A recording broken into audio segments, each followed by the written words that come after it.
Lieutenant general Ahmad शरीफ चौधरी की भारत को ललकार, कहा ड्रामे नहीं सबूत पेश करो। भारतीय फौज पाकिस्तान में दहशतगर्दी कराती है, ये दहशतगर्दी इलेक्शन जीतने के लिए कराते हैं। सारे हमले बीजेपी की हुकूमत में क्यों होते हैं?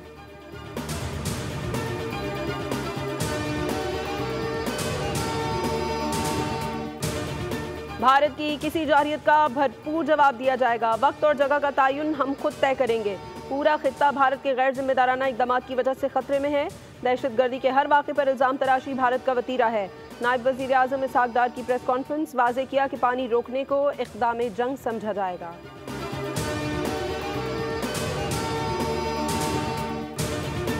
और सेनेटर शहरी रहमान कहती हैं, नौजवान आबादी पाकिस्तान का 65% है, जिन्हें माहौलियाती तब्दीली के खिलाफ मुतहरिक करना वक्त की अहम ज़रूरत है। तब्दीली मुमकिन है, नौजवान पायदार हल ला सकते हैं। इस पैगाम को फौरी तौर पर आम करना होगा। खुराक, पानी और शुमाली इलाकों में ग्लेशियर्स के पिघलने जैसे मसाइल शदीद तर हो रहे हैं।